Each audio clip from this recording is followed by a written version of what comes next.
Bem-vindo ao 4º episódio do Papo com Especialista, o podcast da Faculdade DE. Meu nome é Natália, é um prazer estar com vocês hoje para falar sobre um tema que eu, como mãe de 2 crianças, está relacionado ao meu dia a dia, que é uma geração que já nasce nativa às telas, aquela tela infinita que, se deixar, eles passam, a gente também passa o dia ali rolando, e tudo é feito para que a gente passe muito tempo. Os jogos não têm fim, como na nossa época, que os jogos concluíam, né? A gente tinha um objetivo, hoje os jogos são infinitos, filhos nessa geração que se movimentam muito menos do que a nossa geração se movimentava. E quando a gente pensa sobre o movimento, eu não quero falar somente no cuidado para que os filhos da gente não tenham obesidade ou sedentarismo.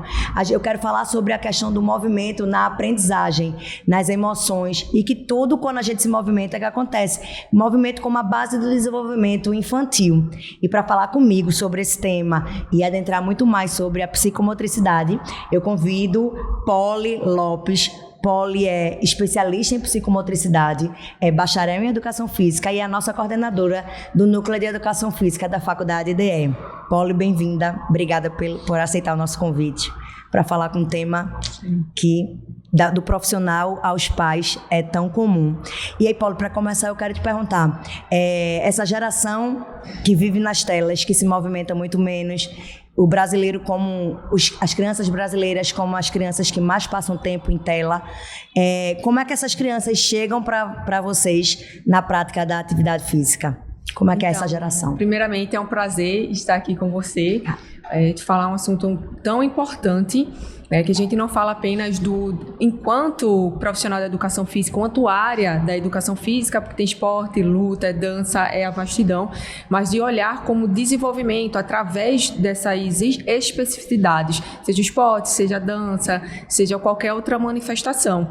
Hoje a gente vê um fenômeno muito interessante. Se a gente comparar gerações, a nossa geração até a sua geração, a gente tinha o nosso quintal, a nossa casa, a nossa rua para brincar. Então, as possibilidades de movimentos eram muito vastas. Hoje, a gente tem um movimento muito mais tímido dessa geração, porque as telas, elas fornecem uma recompensação, uma recompensa muito rápida.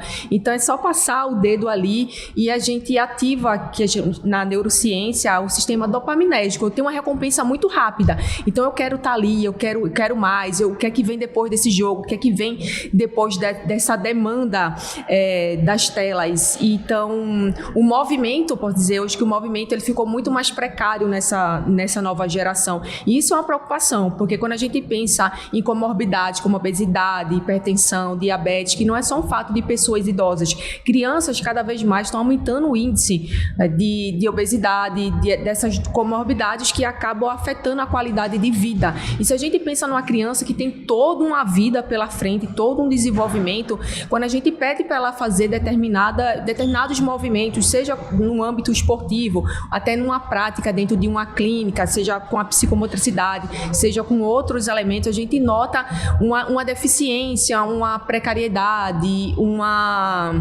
às vezes uma falta de percepção corporal, que às vezes acaba não só desmotivando essa criança a ficar no esporte, a voltar para treinar numa sala de musculação, funcional, como também ela se perceber como um indivíduo atuante, o esquema corporal dela, como ela se percebe no mundo, como ela se percebe em relação com as pessoas. Então, isso é um fato assim que tem preocupado, não vou falar apenas eu sozinha, mas nós como profissionais da educação física, como é que essa criança está tendo acesso ao esporte, à educação por meio do movimento, de atividades em si.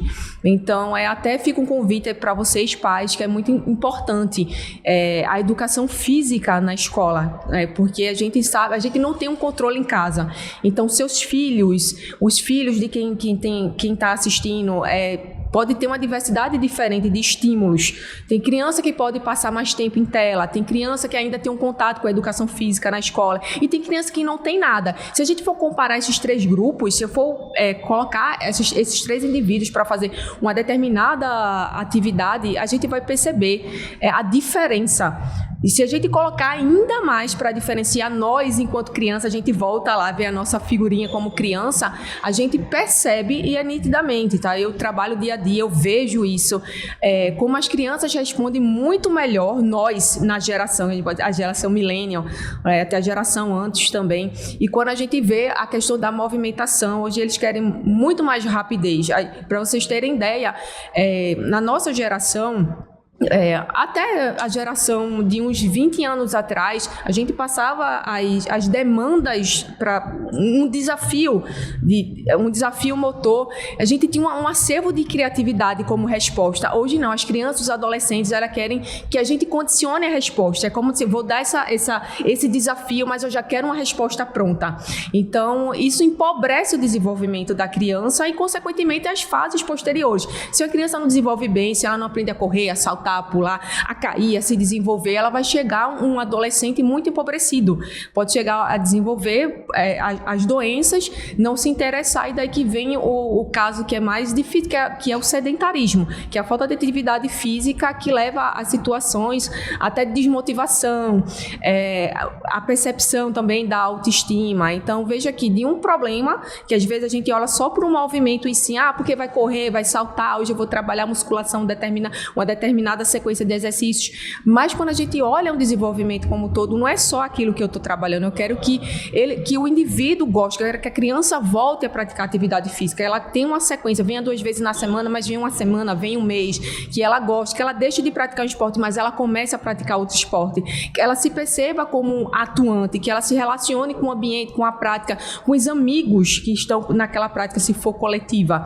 Então, quando eu tiro isso e quando eu empobreço, eu troco o movimento em si para desenvolvê-la melhor e troco como tela, ela não vai conseguir desenvolver tão bem, porque ela vai querer respostas rápidas, ela vai querer tudo muito pronto, muita convergência de resposta, e não é isso que a gente quer criar indivíduos livres, indivíduos saudáveis, indivíduos criativos, que perpassam pelo movimento.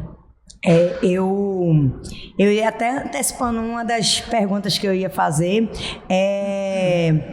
quais são os sinais que os pais podem perceber, né? Os pais ou o cuidador, o educador, podem perceber que aquela criança pode estar com alguma questão motora, alguma dificuldade motora, porque nos meus estudos que a gente pensou aqui no tema, eu fui pesquisar e a gente fala também que a falta do movimento, né, a falta de percepção corporal, ela pode interferir em tudo isso, na saúde, sedentarismo, obesidade, tudo, mas tem a questão social e até na questão da aprendizagem.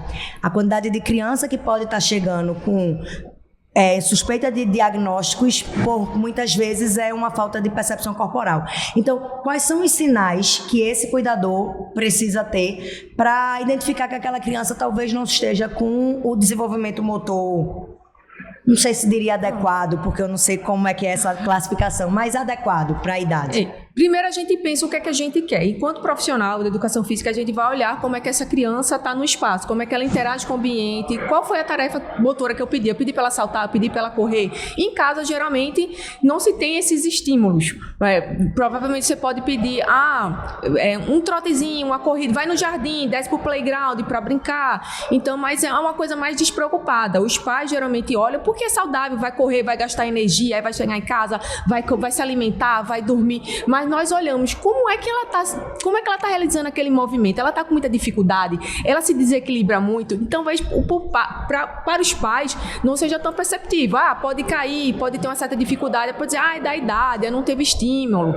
Porque pode ter uma fase. Mas se isso acontece repetidamente, eu não consigo ficar em pé. Eu não tenho noção de direita e esquerda. Eu troco os comandos, eu não consigo me situar. Eu sou muito estabanado, né, de bater nos móveis. Então, quando isso é muito frequente, a gente precisa olhar, tem algum problema aqui, porque não é normal. Uma coisa é muito pontual, caiu, bateu, se desfez. Outra coisa é quando isso se torna recorrente. Então, isso está me sinalizando algum problema que não seja apenas um movimento, sim, realizar um salto, uma corrida, seja lá o que for, mas algo que está mais neural, que o movimento ele não acontece só a mecânica, né? Ele perpassa o estímulo que eu recebi, a associação, como é que criança, o jovem, a pessoa responde e como ela dá essa resposta, se ela está muito travada. Então, assim, os pais podem, no dia a dia, é um trabalho não esporádico, mas de observação mesmo. Poxa, estou notando que em comparação, numa comparação saudável, era para ele estar correndo mais, ele está muito ofegante, ele não consegue se equilibrar, para ele ficar em pé tem que segurar muito no móvel, então tem que se investigar isso, porque não é normal. É normal que uma criança, ela apresente uma vastidão de possibilidades. Ela não é que ela seja estabanada, mas que ela tem uma criatividade, que ela responda com a espontaneidade que ela representa. Então, quando a gente nota alguns sinais, porque ficou tonto, porque não consegue se manter em linha reta, caminhando, cai com muita facilidade, então pode ser questão de tonicidade muscular, de trabalhar a força. Então, para os pais, às vezes fica meio difícil pela rotina, pela observação, porque isso cabe a um profissional qualificado verificar, porque às vezes pode ser momentâneo, mas não cabe ao profissional de educação física. Primeiro tem que passar por um neuro, por um médico, para depois nós avaliarmos a questão do movimento. Então, é um trabalho conjunto. Então, não jogo isso assim de responsabilidade para os pais, é um trabalho conjunto. Notei algo diferente, vamos analisar, vamos ver, é só uma fase, é só criança, porque criança na primeira infância até os 2 anos, claro que vai cair, né? O corpo dela está sendo formado, às vezes o peso da cabeça é maior ainda do que o corpo. Então, vamos continuar, vamos analisar, e é um processo gradual, eu não posso ver algo pontual, eu tenho que acompanhar, e acompanhar não apenas sozinha, acompanhar os pais, acompanhar outros profissionais para dizer, poxa, essa criança aqui de fato apresenta algum distúrbio motor, apresenta algum distúrbio neural, então tem que avaliar. Então, não é só a olho nu, né? Para nós profissionais fica mais fácil pela convivência, pelos estudos. Cada vez mais que a gente investe em estudo, a gente fica mais fácil observar e sinalizar. A gente não faz o diagnóstico, a gente faz um rastreio. Estou desconfiando, o que é que isso pode ser feito? Eu vou até aqui com essa pessoa, com essa criança, com esse adolescente, e pai, senta para conversar, estou notando algo diferente com seu filho, com sua filha, vamos analisar junto, leve ele para o neuro, leve ele para o médico, e a partir do diagnóstico médico clínico é que a gente vai trabalhar em conjunto. E tu falando, eu pensei que uma mudança cultural, social também que acontece nesse processo, além das crianças e dos adultos estarem mais ligados no celular, tudo, é que eu percebo que existe muitos pais que super protegem a criança e que não estimulam a criança a esse movimento, por medo que ela caia, por medo até que ela se suje, e esses comprometimentos da prática da não movimento comprometem muito. E também acho, aí o que eu queria dizer é que também acho que é uma questão da geração dos pais, que também super protegem essas crianças para esses movimentos, sem considerar todos os benefícios que o movimento, a prática do esporte, tudo acontece. E também um movimento que há um tempo era da educação física não ser mais dentro da grade curricular, né, da matriz curricular da infância. E quando você, pelo menos na escola, permite que essa criança esteja tendo acesso ao movimento, você vai ter uma visão desse profissional que estuda e é capacitado para enxergar esse movimento, que às vezes a gente, ou por superproteção ou por desconhecimento mesmo, a gente não percebe que aquela criança está sem o desenvolvimento. E também no processo de alfabetização dos meus filhos, um já passou e a outra está no processo agora, a questão do aprender a ler e do escrever também, que a questão do movimento também ajuda nesse processo, né? Então existe mesmo essa relação do movimento com a alfabetização, com a aprendizagem da criança. Sim, e é um fato assim, interessante, é que nós brasileiros, nós escrevemos da esquerda para a direita. Então, existe uma ordem lógica disso acontecer. Se uma criança não tem noção que é direita e de esquerda, como é que eu vou escrever? A criança pode escrever mais para cima. Pode ser algo que nós adultos, que já passamos por várias experiências, isso é fácil. Mas às vezes não. Se a criança não tem o esquema corporal, ela não se identifica o que é direita e o que é esquerda. Isso vai dar um problema também no processo de aprendizagem, que a gente chama de dislexia. Crianças que confundem letras, não sabem as fonéticas, por exemplo, pode não saber o que é P e B, a letra P e a letra B. Qual a fonética? Então, se esses pormenores que sejam os desafios para ela vai desembocar, se assim eu posso dizer, em movimentos maiores. Se eu não consigo escrever, que é mais fino, como é que eu vou pedir para uma criança fazer um desenho mais amplo, um movimento mais amplo? Então tem a ver com o esquema corporal, como ela se percebe, como é que ela traz o repertório até então do que ela aprendeu para a prática esportiva, para dentro de casa, a mobilidade, na questão do brincar livremente com os amigos na escola. Então, é importante avaliar isso também. Eu acho que é. E a atuação, a psicomotricidade, que eu sempre imaginei que era uma coisa, e quando a gente vai adentrando, a questão da própria pós-graduação que tem aqui na faculdade, né? E pesquisando sobre o tema, a psicomotricidade, ela é um trabalho multidisciplinar. Me explica como é que é, na prática, a psicomotricidade. Sim, primeiramente eu queria dizer que psicomotricidade não é cognição em si. A cognição, ela está dentro da psicomotricidade. É só para a gente começar com isso, porque senão a gente vai pensar que é uma atividade sempre que vai pensar. A gente coloca uma criança para fazer uma atividade que demanda um movimento e tem que ela pensar. Não necessariamente. Eu posso pedir, faz um chute a cada vou colocar uma bola, vou trazer para o universo do futebol, porque eu sou da parte aquática. Vou pedir para essa criança no primeiro momento, olha fulano, chuta a bola. A criança vai chutar. Ela vai dizer agora, o primeiro chute é imaginário. Você não vai chutar em definição. Você vai um chute imaginário e depois você chuta. E isso vou marcar um tempo aqui de 20 segundos. Você vai ficar fazendo isso. Eu já estou começando a dar um processo maior. Então ela não vai repetir. Peraí, ela está parando para raciocinar. Eu não vou fazer de qualquer jeito. O comando que era só chutar, algo mais automático, eu tenho um tempo, eu tenho 20 segundos, que às vezes a criança não tem noção de tempo, aí a gente vai no apito, a gente condiciona, mas no primeiro momento para ela organizar, ela vai dizer, eu tenho que chutar imaginário. Só que criança, ela pode, na euforia, de não se controlar as emoções, dependendo da idade que ela tá, e chutar todas as vezes. Tentar achar que é no imaginário, mas não é. Então, ela tá em formação. Mas quando eu começo a colocar outro elemento, olha, agora são 30 segundos, vai ser um chute imaginário, um chute de verdade, e depois você vai dizer o seu nome. Veja a quantidade de informações que ela tem. Então, aqui eu estou utilizando o movimento da psicomotricidade. E a psicomotricidade, no caso, estou dando mais ênfase na funcional. Qual é a função? Eu estou trabalhando no chute. O meu movimento, enquanto profissional de educação física, nessa aula, eu quero trabalhar o chute. Só que, ao mesmo tempo, eu estou trabalhando o esquema corporal, porque ela tem que dizer, eu encosto mais na bola, eu vou mais para trás, o que é que eu faço? Eu tenho um tempo, e como é esse tempo? Aí ela vai ficar nervosa, porque ela não vai saber administrar o tempo, dependendo da idade que ela está. Então, veja a quantidade de informações. Aqui eu estou integrando o raciocínio. Eu não pedi só uma repetição. Ela vai fazer um movimento, que é a tarefa motora, que é o chute. Em um dado momento, ela vai fazer algo imaginário. Então, na cabecinha dela, é algo que vai partir do que ela sabe, do que é imaginário, do que foi apresentado. E depois ela tem que dizer um nome. Então, não vai ser uma atividade... Em primeiro momento, pode ser algo muito catastrófico, porque é o primeiro momento, ela vai estar se situando. Mas, ao mesmo tempo que ela vai aprendendo, vai associando, vai aperfeiçoando, já não deixa de ser algo mais automático. Ela tem 3 elementos. Ela tem que parar, ela tem que pensar, ela tem que imaginar e ela tem que fazer. Então, é isso que é a psicomotricidade. E como ela se sente. Porque eu posso dizer, fulano, como é que você se sentiu nessa atividade? Vai dizer, poxa, tia, eu errei muito chute, eu não gostei, eu fiquei muito nervoso. Ai, tia, eu amei a atividade. Às vezes a criança nem fala verbalmente, mas se expressa com a euforia. Então, ela tá me dando uma resposta também. Então, sai de uma educação física mecânica, de repetição, e entra para um sujeito que é atuante. Eu tô dando a possibilidade, eu não tô... no primeiro momento eu posso convergir, eu quero que ele chute, mas no outro momento eu quero que ele sinta.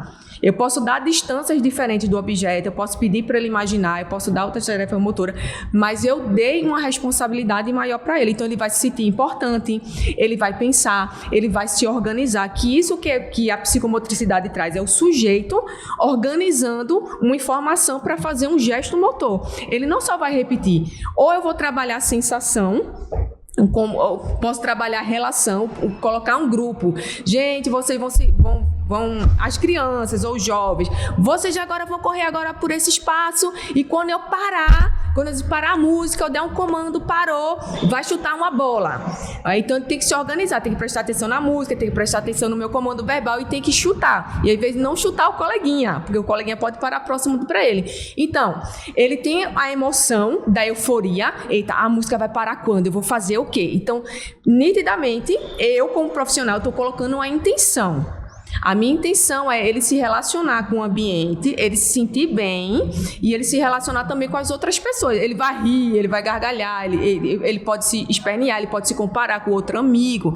Então, eu estou gerando um condicionamento, é uma aula intencional. A psicomotricidade, ela sempre vai ter uma intenção. Não vai ser um oba-oba, não vai ser de qualquer jeito, não vai ser só um movimento, nunca vai ser os movimentos, assim, as unidades integradas. Porque quando a gente pensa em psicomotricidade, a gente pensa no sujeito que pensa, que é o raciocínio, o processo de aprendizagem, como ele dá a resposta para o que eu quero, que pode convergir ser o que eu quero, ou pode divergir, desde que esteja dentro daquela proposta, e como ele se sente. E o vínculo que eu crio. Porque se ele se sente mais bem na minha aula, ele vai voltar. Então, eu criei um vínculo, um elo.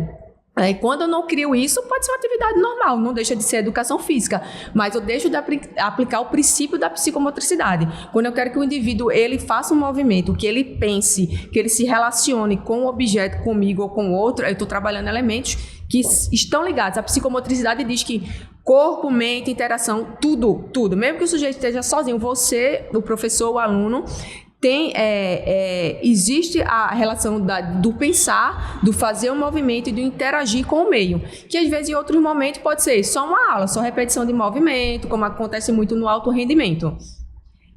Então, movimento, emoção e pensamento. Vínculo, emoção. Eu marquei essas 3 palavrinhas assim, como a psicomotricidade estuda a relação do movimento, a emoção e o pensamento. Sim. E aí agora uma pergunta de uma leiga, né?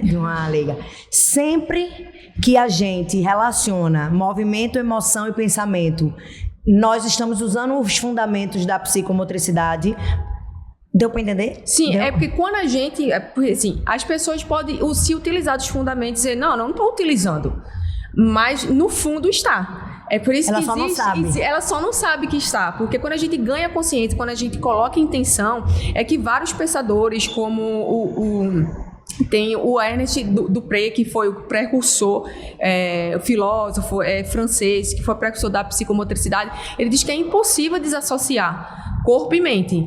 Quando a gente pensa em movimento, quando a gente pensa como fisioterapeuta, profissional de educação física, pedagogo, psicopedagogia, terapeuta ocupacional, a gente quer melhorar o ser humano, a qualidade de vida dele, seja por meio das atividades habituais, seja por meio do esporte, seja por meio do entender como é que eu vou ensinar essa pessoa, a psicopedagogia, como é que eu entendo esse ser humano que ele vai aprender num ambiente escolar, num ambiente hospitalar, seja lá, como é que eu lido com esse processo, não é? Então, às vezes as pessoas não pensam, faz uma atividade, mas quando o professor é o centro, geralmente pode ter algum problema de ser só uma repetição de movimento. Ele vai seguir um planejamento, o aluno tem que dar aquele resultado, mas quando eu paro e penso, quem é o centro? O que é que eu quero hoje na minha aula? O que é que eu quero? Se o aluno é o centro, eu preciso desenvolver esse aluno.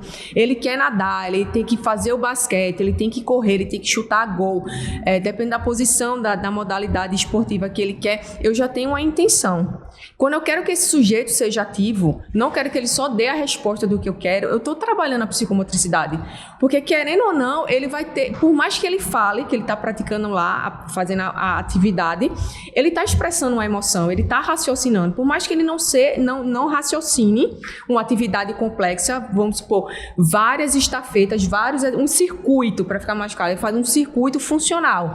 Por mais que uma criança vamos supor, de 5 anos faça umas 5 atividades, ela não sai uma atividade está trabalhando força, outra está trabalhando equilíbrio, outra está trabalhando não sei o quê. Mas eu dou uma responsabilidade para ela, eu digo, você vai fazer, com esse material você vai fazer isso, você vai fazer isso, e no final eu quero saber como você se sentiu.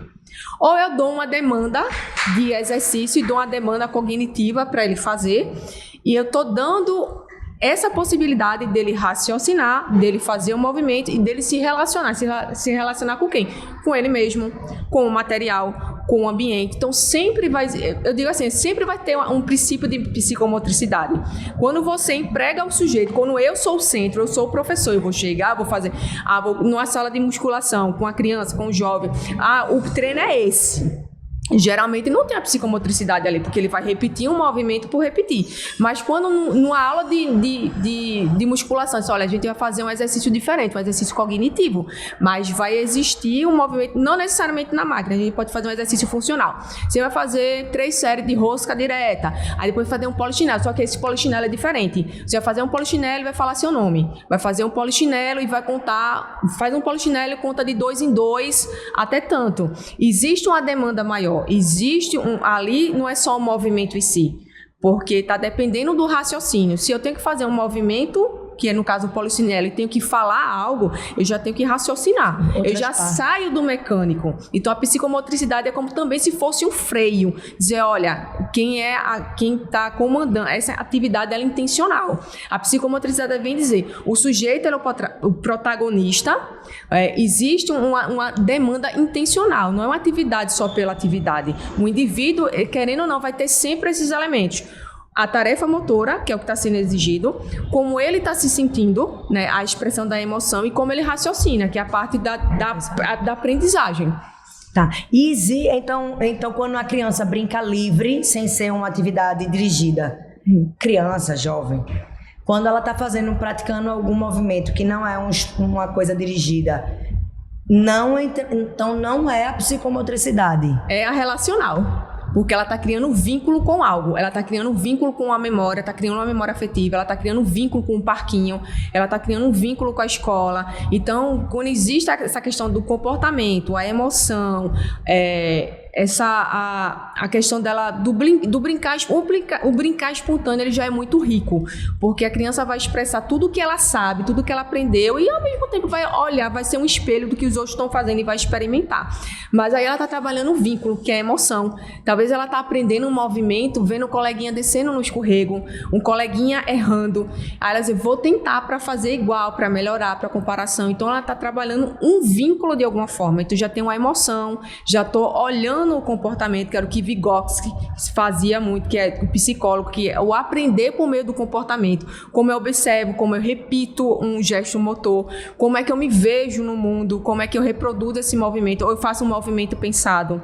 Então, até o brincar espontâneo tem a psicomotricidade em si, porque ele pode ser o espontâneo, mas se de repente eu pego, olha, na minha aula, por exemplo, de natação, sempre tem 5 minutos para a criança brincar livremente. Nesse brincar livremente, eu quero saber se ela vai aplicar algo que ela aprendeu na aula, gestual, técnico, ou se ela vai se relacionar mais com as outras. E por incrível que pareça, ela vai mergulhar, ela vai fazer um fundamento, mas ela vai a preocupação dela vai estar muito mais em trazer o outro para a brincadeira dela, para estar junto e construir um vínculo, do que a própria técnica em si. Porque na cabeça dela já passou o tempo, foram 40 minutos fazendo vários exercícios. Só que agora ela quer ser ela. Só que ela vai ser ela de duas formas: o espontâneo, o que ela é, a personalidade dela, e o que ela foi condicionado. Porque ela vai mergulhar, ela vai fazer uma abraçada, ela vai se relacionar com outro. Mas aí existe que é algo fundamental, que é o vínculo, como ela se sente, como ela se expressa a partir do olhar dela, não do que eu direcionei. Como ela aprendeu, como fez uma abraçada, que com os pequenininhos eu falo, faz uma roda gigante, então é uma associação. Então talvez eu lá no meu cantinho só observando, aí vai fazer um gesto, só que ela não vai me falar, mas ela vai entender. Eita, eu lembrei de uma roda gigante, vou fazer aqui, vem fulano, fazer também. Então ela está construindo um vínculo, e ao mesmo tempo ela está fazendo uma atividade motora, só que ela não é condicionada como eu quero. Eu não quero uma abraçada perfeita. Eu quero que ela aprenda. Essa roda gigante que ela está fazendo, ela está trabalhando uma obra, ela está circulando. Não é como eu quero abraçada, mas é o espontâneo dela. E ela está se movimentando. E ela está trabalhando, como eu disse, vínculos. E é psicomotricidade relacional. Ela está pensando, ela está associando, ela está sentindo, ela está criando um elo, ela está fazendo vários movimentos. E existe alguma idade específica que a gente tenha que começar a ter eu vou falar como se fosse um acompanhamento dessa psicomotricidade, psicomotor dessa criança, desse adolescente, ou isso está acontecendo aí, a gente não está nem percebendo? Na verdade, quando a gente fala muito de psicomotricidade, a gente pode trabalhar com qualquer idade, mas ela só vai ser mais efetiva, eu digo, na segunda, terceira infância. Por quê? o sistema neural está sendo formado até os 25 anos. Então, a criança de 3 anos, ela não vai raciocinar, ela vai associar uma música, um gesto, ela vai aprender e vai repetir por isso. Então, algo fica mais afetivo quando ela cria uma linha de raciocínio, que geralmente acontece entre 6 anos, 7 anos, 8 anos. Então, já consegue não só reproduzir, mas raciocinar o que eu estou fazendo, o que eu vou fazer, o que o professor pediu, é espontâneo, não é espontâneo. Então, ela consegue ter a criticidade. A criança até 4 anos, ela vai aprender muito reproduzindo, vendo, fazendo, associando música, gesto. Então, assim, a gente pode trabalhar elementos que é o relacional, porque às vezes a gente só quer muito físico, a gente quer ver, só é o movimento. Mas na criança a gente trabalha um elo, uma musiquinha, um aconchego, porque quando a criança ela está, por exemplo, no ambiente aquático, quando a gente cria confiança, a gente está desenvolvendo a psicomotricidade relacional. A gente está fazendo bate perninha e a gente começa a cantar, porque a criança ela vai gostar da musiquinha e vai repetir, ela não está entendendo ainda o que é aquilo.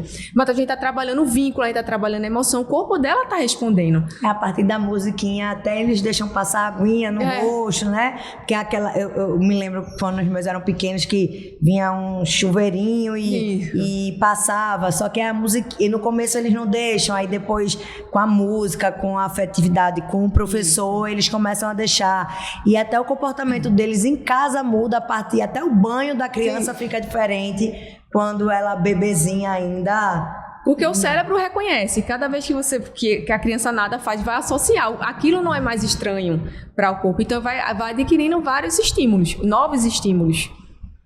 E as crianças com TEA, TDAH também têm benefícios. Quais seriam os benefícios que as crianças com diagnóstico de um outro profissional, né, dos profissionais, a psicomotricidade também entra para essas pessoas que têm TEA? Entra com mais cuidado e com mais paciência, porque um neurodivergente ele não tem uma linha de raciocínio muito mais rápido. Claro que existe neurodivergentes, como o caso de autistas, que são superdotados. Então, são características, são super inteligentes, mas eles ainda assim pensam muito diferente da gente, né, do que a gente quer associar. Então, a gente tem que entender primeiro o mundo dele. Como é que ele vai entender a psicomotricidade no mundinho dele? Talvez seja cantando, talvez seja tocando, talvez seja repetindo. Então, não necessariamente ele vai usar muita percepção cognitiva, mas ele vai usar relacional. Ele vai sentir textura e não vai achar tão estranho, porque acontece, muitos autistas têm seletividade de textura. Então, uma areia, uma grama vai causar uma certa estereotipia, algo que causa uma repulsa. Mas aí, aos poucos, a gente vai introduzindo, a gente vai fomentando, criando laços, fazendo aquele ambiente não ser mais estranho, aquela percepção não ser tão estranha. A gente vai tornando algo mais palpável e com isso vai levar mais tempo. Com a criança que ela não tem um atraso motor, um atraso cognitivo, não é neurodivergente, ela vai responder mais rápido, porque a linha de raciocínio dela, o sistema cognitivo dela, funciona muito mais rápido e de forma diferente do neurodivergente, que às vezes vai trabalhar muito por associação, por uma cor, por um objeto, por tocar, por repetir. Você vê que ele vai criar uma rotina. Talvez a psicomotricidade com o neurodivergente vai ser, eu tenho que trabalhar, vou focar em três atividades que sejam as mesmas com esse público. Com os outros eu posso variar, mas o neurodivergente ele gosta de rotina. Se eu trago algo novo, vai ser implementado, vou ter que esperar o tempo de resposta dele, que talvez não seja no primeiro momento algo que foi muito bom, analisando, assim, eu quero que ele melhore esse movimento, eu quero que ele faça isso. Talvez leve 1 mês, talvez leve 6 meses, talvez leve 1 dia. Então a gente trabalha muito o vínculo dele estar bem com você, dele abraçar você, de estar junto, de não ver como inimigo, de dizer, não é meu pai, não é minha mãe, mas é uma figura na cabecinha dele, do neurodivergente, entende? É uma figura boa. Eu vou fazer, vou repetir. Então, ali a gente está criando um laço, está criando um elo, está repetindo uma atividade. Ele só não vai ter uma linha de raciocínio linear, assim, como a gente quer, vai ser diferente. E a gente que vai ter que adaptar a psicomotricidade. E a questão da ansiedade infantil, quando a criança, não só a criança, né? Nós, quando a gente está ansioso, com medo, antes mesmo que a gente fale que a gente está com medo, o nosso corpo demonstra que está com medo, né? Existe atuação nessa questão dessa emoção. A psicomotricidade também ajuda a esse controle da ansiedade e a percepção do próprio corpo quando esse sentimento aparece. Sim, tem dois estudiosos, que é Lebouche e Laperrier, que fala muito disso, de a gente construir primeiro, por mais que os grandes estudiosos não sejam da área da educação física, do movimento, eles entendem movimento, mas aí tudo parte de estímulos da parte mais teórica para o movimento acontecer. Então, esse movimento aqui que eu estou fazendo, ele talvez seja mecânico agora, mas eu precisei raciocinar. Agora eu quero fazer isso, agora eu não quero fazer, agora eu controlo. Então, essas fases de até se tornar natural ou mecânico, a criança tem que associar, a criança tem que criar um repertório, o indivíduo ele tem que se desenvolver, mas a gente tem que sair muito também, que a gente pensa muito na cabeça de educação física. Movimento, movimento, movimento. Mas primeiro eu crio laço, eu crio confiança, eu percebo como é que aquela criança está respondendo à minha atividade, como é que ela está, será que está incômoda aquela atividade para ela? Será que eu não tenho que adaptar? Será que ela está acima do peso e não consegue pular porque está com vergonha, porque os coleguinhas vão rir dela? Primeiro, eu crio um ambiente que vai favorecer que ela se sinta bem, que é o mais difícil hoje, porque quando a gente trabalha em grupos, como é individual, é muito mais fácil, mas quando a gente trabalha em grupos, e grupos que têm diversos neurodivergentes, TDAH, TOD, UTEA, e crianças que têm algumas limitações, imagine lidar numa aula de educação física, ou numa aula até de psicomotricidade, onde você vai trabalhar geralmente um parâmetro com o mesmo grupo. Primeiro eu vou tornar um ambiente ele favorável. O que é que todas as crianças vão responder, que elas vão prestar atenção em mim? O que é que eu quero? Vou ganhar confiança, vou ganhar atenção e depois, a partir do que eu conheço a criança, propor atividade. Não é chegar de qualquer jeito. Hoje eu tenho que conhecer o indivíduo. A gente faz o que a gente chama uma anamnese. Eu vou trabalhar com quem? Qual é a faixa etária? É neurodivergente? Não é neurodivergente? Tem algum problema de autoestima? Não, porque às vezes nem o pai conhece. A gente vai no dia a dia. Então, várias vezes lá na natação, eu já tive vários casos. O mais recente agora é uma criança que se cobra muito. Ela se cobra muito a perfeição. Então, o que é que isso está me falando? É que se ela não fazer o movimento correto, ela não é boa. Então ela se cobra muito e ela trava. E esse travamento está me sinalizando o quê? Qual é a emoção que está gerando? Será que é um problema minha prática que está muito difícil para ela agora? Será que eu tenho que conversar com o pai? Ou será que ela só precisa ser abraçada, ouvida e ela vai fazer? E o que acontece muito é isso, é numa conversa. Então, muito antes que eu penso numa técnica do movimento em si, eu penso mais nos invisíveis. Tornar um ambiente, eu chamo de termômetro. Todos os meus alunos, quando eles chegam hoje, independente se é adulto, pessoa idosa, eu pergunto como é que você está se sentindo hoje, para adaptar. Porque eu não vou forçar você a fazer algo, porque a minha preocupação, eu sei que você quer emagrecer, você quer... A criança precisa desenvolver força, o adolescente ele precisa ganhar autoconfiança, mas o que eu preciso desenvolver primeiro, que eu ganhe confiança, que você vai de fato desenvolver força, vai desenvolver potência, vai desenvolver equilíbrio. Então, quando a gente pensa individualmente, fica mais fácil. Quando a gente voltando para um grupo, vários grupos, é um trabalho desafiador, porque eu tenho que conhecer o indivíduo, eu tenho que tratar você como um universo, você é um universo, ele é um universo, você que está nos assistindo é um universo de possibilidades. Como eu transcrevo isso que eu quero, como é que eu falo a sua linguagem, como é que você aprende. Hoje nos meus cursos eu falo, antes de a gente entender psicomotricidade, eu quero entender como você aprende. Você aprende através dos slides, você é me ouvindo. Eu preciso fazer uma atividade, por isso que hoje tem muitas dinâmicas e a gente tende a trazer mais para essa geração esse dinamismo, é porque vive muito em tela. Então, como é que eu conquisto um adolescente para fazer uma prática? Como é que eu conquisto uma criança que ela tem TDAH, que ela tem TOD, não sabe? Não, ela é uma criança muito responsiva. Primeiro eu vou desenvolver a psicomotricidade relacional. Isso eu estou defendendo a psicomotricidade. Claro que você pode chegar como professor e fazer a sua atividade, conquistar a criança numa conversa e ela vai treinar. Mas eu me importo que você se importe com o que está fazendo. Que a criança entenda que ela está fazendo. Ela não só vai lá fazer 45 minutos de aula, que ela só vai chutar uma bola, que ela só vai fazer a natação. Eu quero que ela chegue em casa, hoje a aula foi muito legal, mamãe. Hoje eu aprendi a fazer isso. E ela vai ganhar confiança, porque ela vai chegar, eu venci, eu fui forte, eu consegui, aí reproduz, aí chama outro coleguinha para fazer. Então, minha preocupação é ela gostar de fazer atividade, ela perceber a importância e eu saber como você aprende. Porque aí eu posso trabalhar, poxa, ela não está aprendendo a fazer o chute dessa forma, ela não está aprendendo a fazer a abraçada do peito dessa forma. Como é que eu vou, qual é a linguagem que eu vou utilizar com ela? Então, primeiro eu entendo o ser humano, como você aprende, e daí eu penso na atividade, se dá trabalho. Porque quando você trabalha com psicomotricidade, você, é como eu disse, não é oba-oba, não é de qualquer jeito.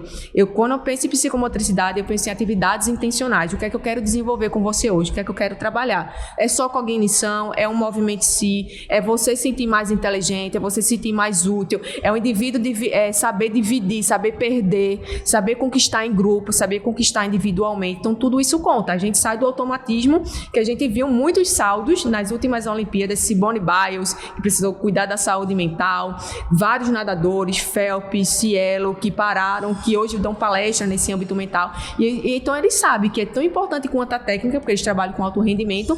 Eu preciso entender, eu como sujeito, como é que eu me expresso, como é que eu faço um polichinelo, porque eu sou estabanado. Será que eu estou com uma dificuldade? Será que eu tenho um distúrbio? Será que eu preciso melhorar a minha comunicação? Será que a falha com o professor e eu tenho que investir numa pós, numa graduação, num estudo, eu tenho que conversar com o médico? O que é que eu tenho que ser feito? E se eu não invisto nisso, e você não faz como você fez, que a gente chama assim, um arrozinho com feijão básico de procurar saber, a gente vai ficar mais no mesmo. A gente vai achar que psicomotricidade é só cognição, que psicomotricidade é oba-oba, que psicomotricidade é só de um jeito, e que psicomotricidade é apenas movimento. Como existe essa questão do vínculo, das emoções, do comportamento.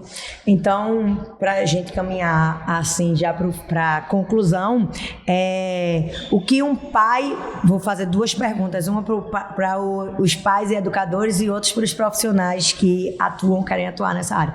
Mas o que é que um pai tem que estar atento e mesmo, às vezes, o plano de saúde não cobre ou o pai não tem como botar numa prática de atividade ou num acompanhamento ali clínico, como é que existe algo que os pais que não são profissionais disso possam aprender um pouquinho hoje, dizer assim, eu não sou um profissional, não sou um especialista em psicomotricidade, não sou um psicomotrista, né? Mas o que é que eu posso ali dentro daquele universo fazer para desenvolver isso no filho? Ou não, isso é algo... Por mais simples que pareça, criar vínculos e mostrar a importância de se movimentar. Até um receitinho, vamos fazer um bolinho hoje, receitinha, do organizar, a parte do organizar, que a gente, organização, tempo e espaço, a gente vai fazer um bolo, a gente tem umas peças, movimentar as peças para colocar os ingredientes, eu estou criando um vínculo com você, como é que você está se sentindo? A partir de conversa, então esses movimentos, por pequenos que sejam, são movimentos, é motricidade, não são movimentos complexos, mas de pegar uma farinha de trigo, de pegar um açucareiro, de mexer, se você tem, eu estou trabalhando força, movimento circular. Se a criança quer circular, a criança pode fazer esse movimento aqui, ó, vai e volta, vai e volta. Não, meu amor, é um movimento aqui, é um círculo, é redondinho, vamos fazer isso. Você está criando um vínculo, você está fazendo um movimento. Agora, quando é algo mais sistematizado, que precisa de desenvolvimento aí entre os profissionais, mas os pais podem desenvolver vínculos, brincadeira, espontaneidade, como é que você está se sentindo, ou dar o cambalhota, o correr junto, o de incentivar, eu poderia dizer assim, brinquem. Botem essas crianças para brincar, brinquem com seus filhos. Eu digo assim, brincar na escola. O brincar é incrível. E como a gente, às vezes com preguiça, né? E a dinâmica da vida da gente, a gente fica com aquela preguiça de brincar. E para os meus, eu digo que a obrigação que eles têm é ir para a escola e brincar. Sabe que é das melhores fases. Criança feliz, bem desenvolvida, são adultos bem resolvidos, criativos, saudáveis. Que é o emocionalmente mais estáveis, mais reguláveis. Isso. Porque assim, a gente pode falar que nós também nos desregulamos emocionalmente e na sociedade que estamos vivendo, muita cobrança, responsabilidade, estresse. Imagina com a criança que está aprendendo a se desenvolver por meio do esporte, por meio de uma atividade, no brincar espontâneo, porque às vezes os pais não têm condições.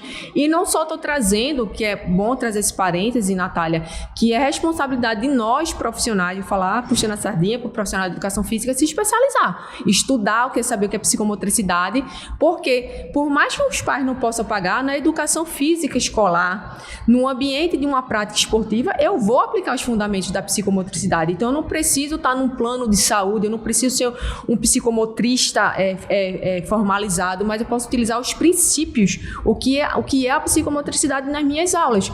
Então, os alunos vão ter benefício, não é algo exclusivo, que é intocável, que é pago, não. É uma ferramenta gratuita, agora precisa ser direcionada por profissionais altamente qualificados dentro da abordagem. Se eu sou profissional da educação física, dentro da abordagem da educação física, não na interferência na psicopedagogia, terapia ocupacional. Cada um no seu quadrado, respeitando a abordagem dentro dos princípios da psicomotricidade.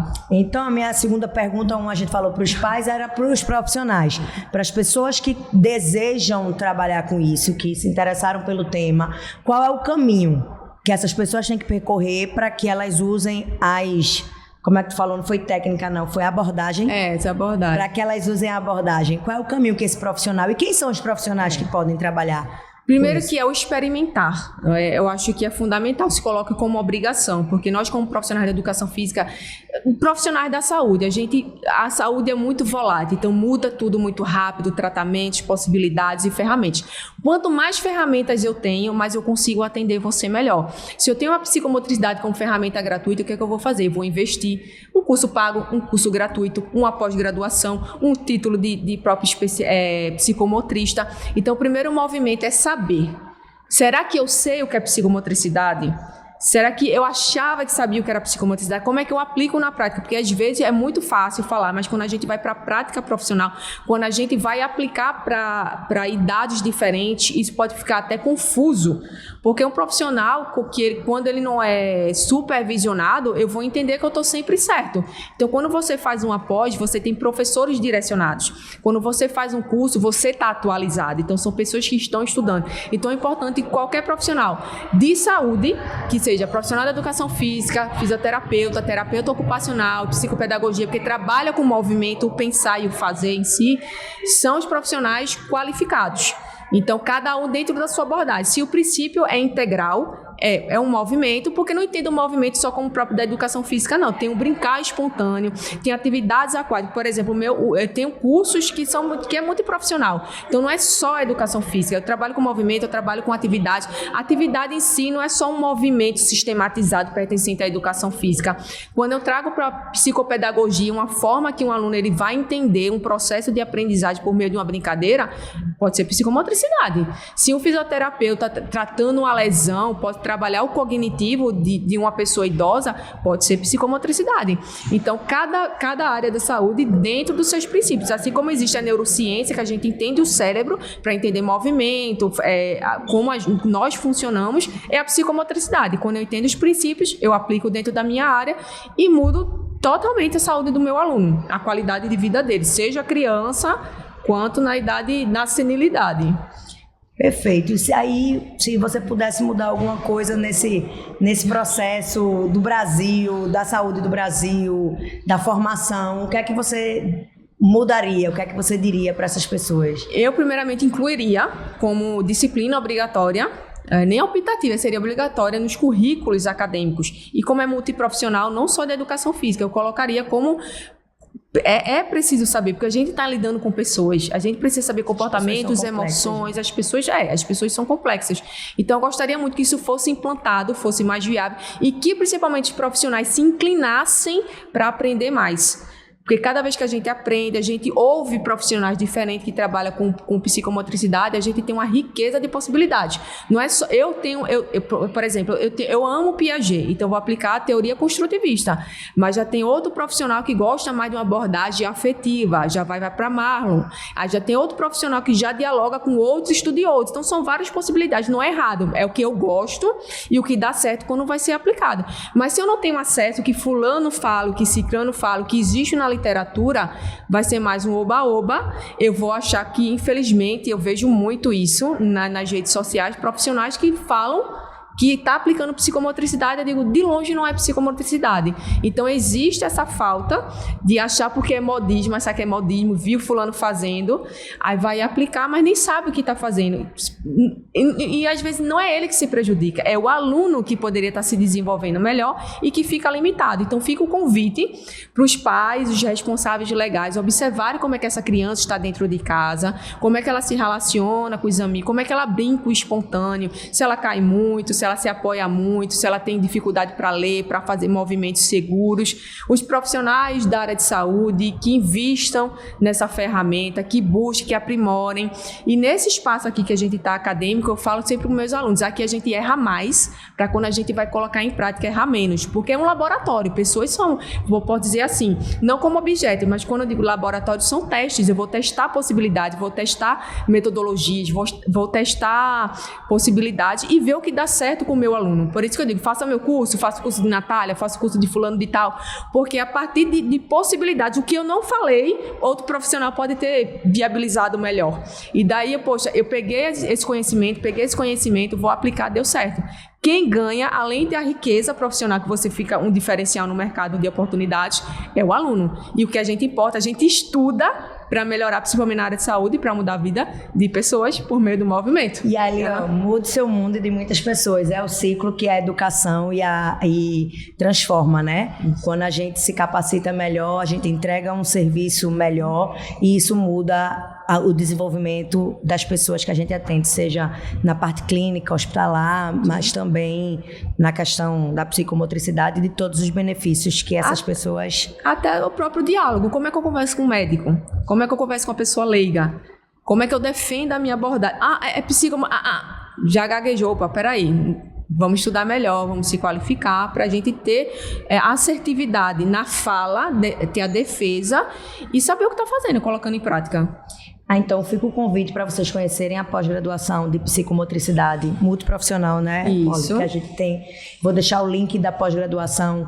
O curso ele acontece de forma presencial em Recife, tá? Então todo mundo que está de Recife conheça o curso, mas se você estiver aí assistindo de outra cidade, entre em contato com a gente, que a gente pode ver para viabilizar também esse curso para você.